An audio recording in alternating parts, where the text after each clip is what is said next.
introduce the topic. Please pause at the next slide, read the sentence, and decide if you think it is a myth or fact.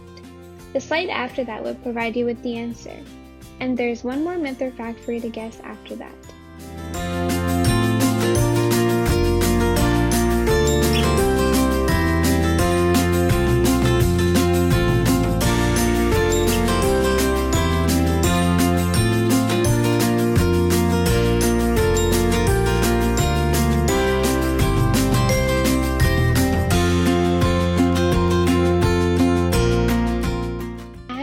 In the Illinois Student Code, sexual assault means any sexual act directed against another person without the consent of the victim, including instances where the victim is incapable of giving consent, which includes penetration of the vagina, anus, or oral penetration without the consent of the victim, the touching of private body parts without the consent of, as defined in this policy, the victim, sexual intercourse between people who are related to each other within the degrees wherein marriage is prohibited by law.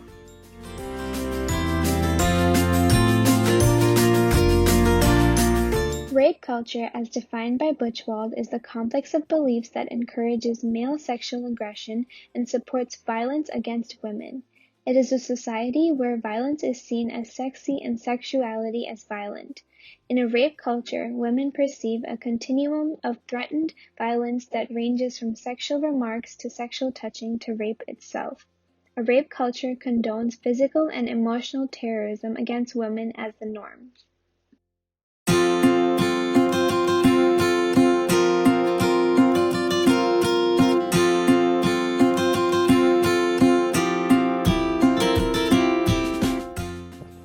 What that looks like is checking in on your partner if they're quiet, physically disconnected, or dissociating in any activities. Stop what you're doing even if you have consent.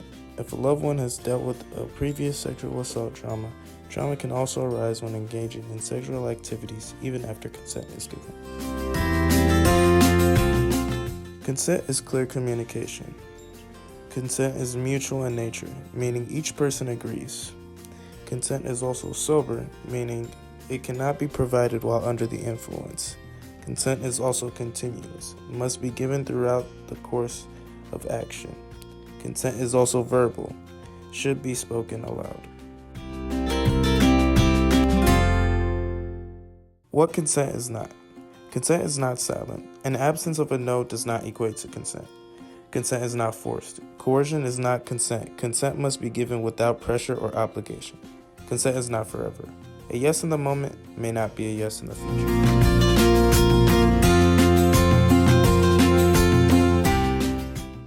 Consent is normal. Normalize consent. It makes the experience more safe and comfortable. Consent is respectful. Respect others' boundaries and their choices.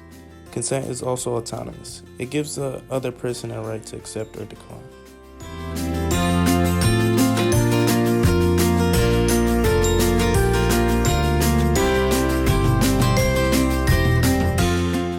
Digital consent. Consent is essential in all interactions, including technological interactions. You may not be face-to-face, however, you should consider how your actions may affect others. Examples of this could be sharing images, texts, screenshots, or etc. If someone opens up to you about a past traumatic event, always believe the survivors. Respect, accept, and keep the information they share with you confidential. You can help them out more by taking the event more seriously. Care about their well-being. Let them make their own decisions and offer them resources if you can.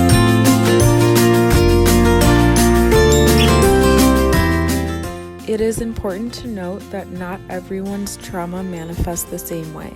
Trauma can manifest physically, emotionally, behaviorally, or cognitively in different survivors. Survivors may have a hard time reporting their sexual assault because they're fearful of repercussions, are worried that their experience may be minimized, have a close relationship or know their perpetrator, or have complexities of identity.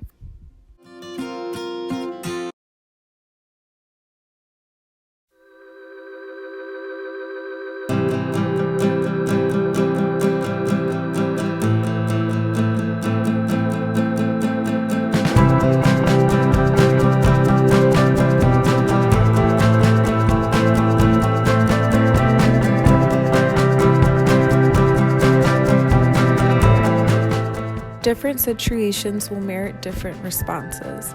It is important to remember the 3 Ds of bystander intervention: direct, delegate, and distract, and implement which you feel is the most appropriate.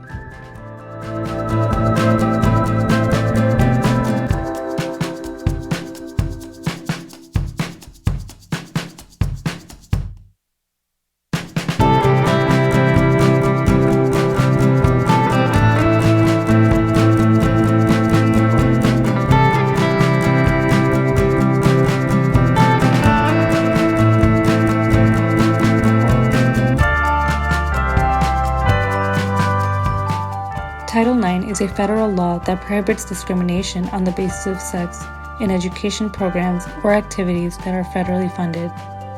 Title IX covers, but are not limited to, gender-based discrimination, sexual harassment, sexual assault, rape, stalking, hostile environments in the classroom or in a working environment, and unwelcome sexual advances.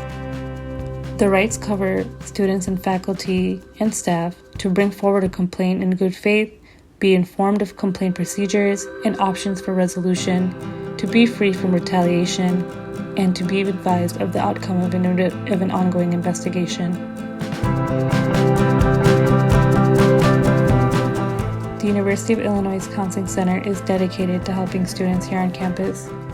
Here you can find their social media pages so you can stay updated with their ongoing and future activities. We also have another page of resources divided up into confidential, non-confidential, emergency, and online support systems. We hope that you can take advantage of these placed here for the students and seek help if needed.